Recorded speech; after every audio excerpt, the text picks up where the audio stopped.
What's up, world? This is your boy, Carlito Brigante, baby, also known as the world's favorite.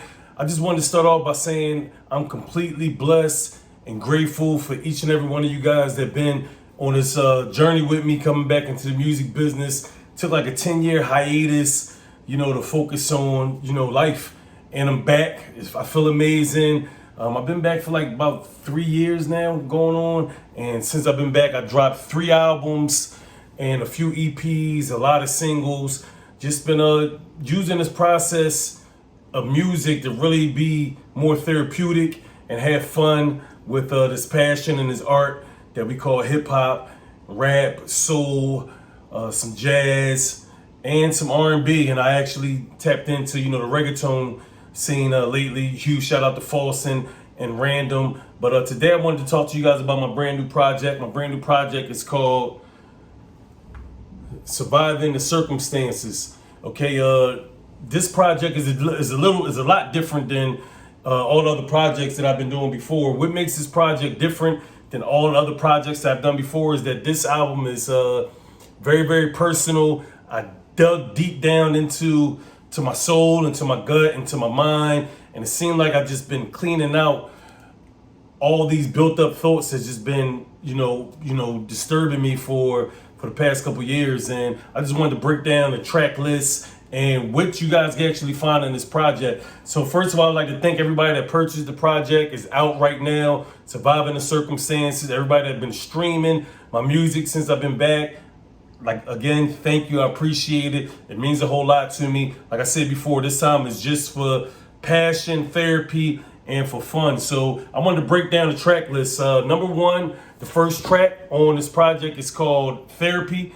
Okay, this song has a lot of meaning to it. I really went into the booth after I heard the beat, in the studio. I said, just plug me in, pit me. If you got to leave the room, whatever you got to do it, because I'm going to go in. And I dug deep on it. Therapy talks about me losing my mother, me losing my father, me losing my grandfather. During the COVID era, I live in Miami. I flew all the way from Miami to Philly to see my father, and I wasn't granted the opportunity to see my father because of the whole COVID thing and social distance and everything like that. And it really broke my heart to go through that. And I didn't know how to express it before. I used a lot of anger towards a lot of friends, a lot of family members, and they didn't deserve it at that time, but I didn't really have an outlet. So I took this song, Therapy, and I went into the booth and I explained all the feelings that I was going through, all the emotions I was going through. I talked about, I wish I would have got therapy when my mom passed away. Wish I would have got therapy when my brother Naeem passed away. Rest in power. And I also talked about, a lot of backstabbing friends that I had, coming up during these times, family members that I felt as though that backstabbed me, or it was just a lack of communication, and we didn't ever have a way to talk about what we was going through. So I took that out on this record. I also talked about one of my best friends getting murdered around a pandemic time, and I really couldn't do anything. I couldn't see him. I got late notice that he passed away. Well, a sister called me and told me that he passed away. And I really couldn't believe it. There was so much going on in my life at that time that I really couldn't believe that a close friend of mine's, somebody I consider my brother, got murdered. So I put through my emotions or how I felt on this track, Therapy, when I heard that he got murdered, and who else was there. And it just meant a lot to me. So that's what the first song, Therapy, is about. It's just about me just, putting all the cards on the table and letting people how I felt during different circumstances at that time. So that's Therapy. That's track number one.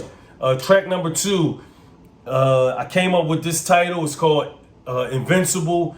I felt as though there was a lot of people attacking me because, I wasn't responding to their text messages. I wasn't responding to their phone calls, and I just needed some time to find myself and figure out what I wanted to be in life and what I wanted to do in life. Like, music never came second to me; it always came first. But you still got to pay bills. I got a family I need to take care of, so that's what I need to focus on. So, Invincible, track number two, is actually a song about me breaking through all the barriers that were standing in my way.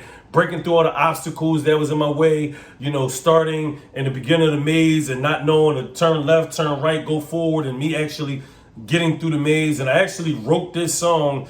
The first couple bars say, I got a clear view because, from the top floor of the Ritz-Carlton. I was in the Ritz-Carlton when I wrote this song, and I really just tackled issues that I had with people in this song, tackled issues that I had with family members in this song, and also gave great grace and blessings to my mother, who on her deathbed wanted me to get back into doing music. She said, son, I know you're passionate about doing music. I know it's therapeutic to you. You're good at it. Why not get back to it? So track number 2, Invincible, is just me talking about feeling like nobody can stop me, nothing can stand in my way. I feel like I'm on my second wind in life, and that's where that song came from, that title. So check out track number 2. It's called Invincible.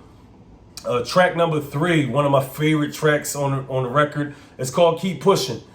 Keep Pushing goes to, a lot of people was doing bad.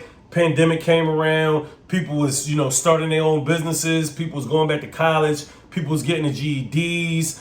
People were figuring out what they wanted to do in life as far as career wise and not just job wise.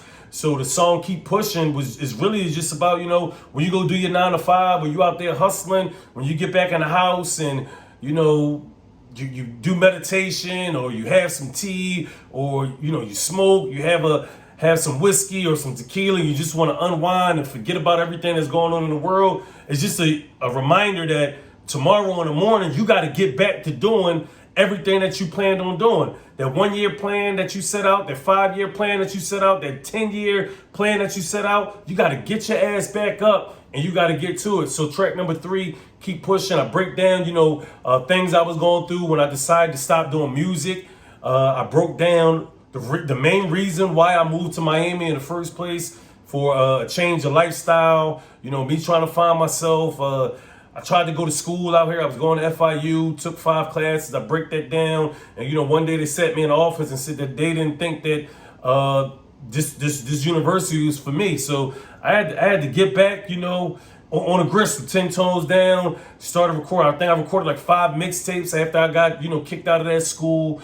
And I just kept pushing in life. And just to let everybody know, we're going to have hard times, we're going to have struggles in life, but you just got to keep pushing. That's track number 3. Number 4 is one of my favorite songs. I really, really got out of my element on this song. It's called Minorities in Harvard. And this is a real conversation I was having with one of my young bulls who just thought that life just was about, hustling in the corners, getting fly, getting fresh, going clubbing. And I'm telling him from a standpoint, like, I've been there, I've done that. It's way more than life than just being out there hustling and not knowing that, you have the opportunity to go to a trade school and learn a trade and, work at a job to learn as much as you can, and then, start your own business with the trade that you learn. I also wanted people to know that even though you come from the projects, you come from the hood, you come from the slums, you come from the gutter, you have the opportunity to go to school. It's people that came from the slums, came from the projects, and they go to prestige universities. They go to Columbia University, go to Harvard University, go to Oxford University, and it's because they was driven. And on top of them being driven, they had somebody that come in their life and let them and educate them to the point that all they got to do is study, work hard, get rid of all the distractions out of their life, and they too can go to Harvard. Just like all of these rich billionaires and millionaires we see on Instagram and we reposting everything that they do when they say, you could be that same person. There's nothing or nobody can do that can stop you from being who and what you want to be. It all starts from a dream, but in all actuality, that dream has to turn into hard work, and that hard work is eventually going to turn into a lot of failures, and that failure is going to turn into success. And that success might turn into a failure, which leads you to another avenue in life that brings you to more success. So life is all about a journey. So that song, track number 4, Minorities in Harvard, is just about you being educated to know that you can be in Harvard. You can be in the Fortune 500. You could be in the Forbes list. You could be in a venture. You could be in a creator. You could be anything that you want to be driven on your journey in life. And nothing that nobody can do or say can stop you from doing that. Number 5 was one of the hardest records to create. I think it took me like 6 years to actually put track 5 onto audio. Track 5 is called "Lost My Dogs," and this song is about me losing another very, very close friend of mine's. Somebody I met through somebody that was like a mentor to me coming up in the streets. You know, he brought this artist around the neighborhood that I was grinding in and hanging out with. And you know, the day I met this guy, the day he jumped out of the car, I mean the J30, jumped out of the J30, had his chain on, and you know, we dapped each other up and we just start going at it. He started spitting his bars, I started spitting my bars back, and I don't know who won the battle. I mean, because I wasn't really out there to battle. I just was out there, you know, looking to build a team of people that just thought like me, you know, act like me, move like me, and that wanted more than just being in the hood and being in the gutter, just grinding and getting fly. I wanted somebody that was going to be in the booth with me, that had dreams of going on a world tour, that had dreams of creating their own clothing line, had dreams of creating their own entertainment business, had dreams of creating their own record label, and also bringing people from out of the bottom right on the side of us. So, and this guy, he had all the characteristics that met everything I was looking for. And you know, we made a lot of great music together. I think I met him in 2000 or 2001, and you know, we've been tight and thick as thieves since then. And you know, one day I got the phone call that, you know, he passed away, he got murdered, and it hurt, man. Like it hurt me a whole lot. I didn't know how I was gonna even crawl out of that hole, because it was like I just lost my mom, I just lost my brother, I just lost another good friend of mine, and then I get the information that he passed away. So "Lost My Dogs" it means a lot to me. It's an emotional song, but it's something that every and anybody can relate to. Anybody that ever lost somebody that's close to them, they're gonna be able to relate to this song. Track 5, "Lost My Dog." Track 6 is a song called "Popular," and this song is kind of take like a left turn from all the other songs on the project, because everything is like very, very emotional.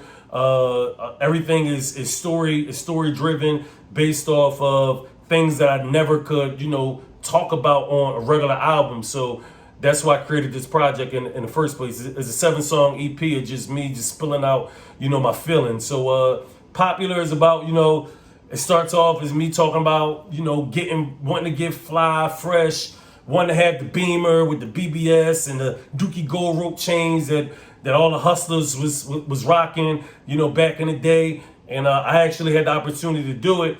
But it goes from that story to me transitioning into, you know, battling different artists in their neighborhoods, and battling different artists in high school, and battling different artists at shows and the alleyway of shows.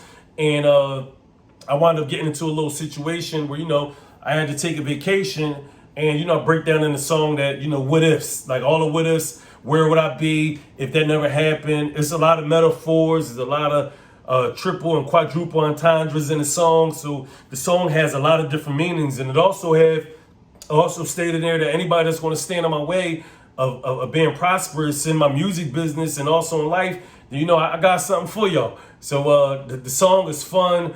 You know, it's called "Popular" for a reason. Like, people, you want to be popular. There's many ways to get popular, and standing in my way is going to be the worst way you can be popular. So it's a little left turn from the project, but it's amazing, because towards the end of the song, I start breaking down, you know, all the loved ones I lost. You know, one of them is Tom. That was my young boy. It broke my heart when I heard that he got murdered when I first moved to Miami, and I couldn't go see him. I speak about, you know, what I had to go through when I lost my aunt, and me dealing with my mom, because my mom and my aunt was like best friends, and I had to actually, you know, try to find ways to console my mom at that time. Sorry, little speeches right now, but you got to listen to the song. It's called "Popular." It's track 6 on the project, "Surviving the Circumstances," and the very, very last song on "Surviving the Circumstances" is called "Nothing Lasts Forever," aka "Smiling Through the Pain." And through this song, I also talk about, you know, me transitioning out of the fitness business that I was in at the time, because I was, you know, personal training, had boot camps, doing boot camps all around the country, doing guest speaking all around the country, motivational speaking all around the country about how to live a healthy, active lifestyle, how to get fit. That's what I was doing. I did that for about 10 years before I decided to get back into what I'm very, very passionate about, with is music. But I still stay healthy. I still preach health is wealth at the end of the day. And in order to be rich, not in pocket or not in bank account, but to be rich in bodies, it starts by you and your daily activities. So this song, Nothing Lasts Forever, talks about, the growing pains that you go through with friendships, the growing pains you go through with losing lost ones. I have a small conversation of the last conversation I had with my mother before she passed away, and how she drove me back into the music business, and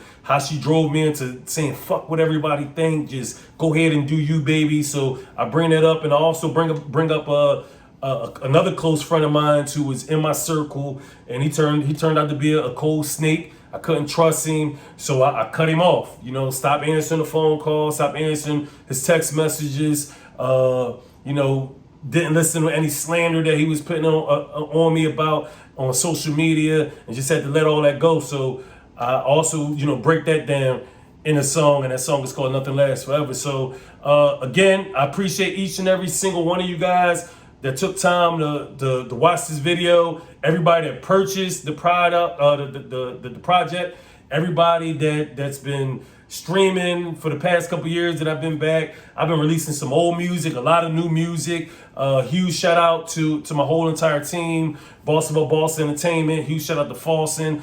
Shout out to my wife, Angelique, huge supporter. Shout out to my son Jordan. Shout out to Random Asylum. Shout out to Miami Beat Wave. Papa Raw, when he got a lot of beats on there. And shout out to everybody that's featured on the Angels and Demons trilogy, which we're going to be releasing the last installment of that trilogy in October of 2025. So huge shout out to my brother Freeway. Shout out to Beanie Siegel. Shout out to CTC Dre. Shout out to comedian LSD. Shout out to Sammy Dime. Shout out to Phantom DK. Shout out to Falson, who've been doing his thing production wise, songwriting wise, a lot of behind the scenes, editing videos, editing songs.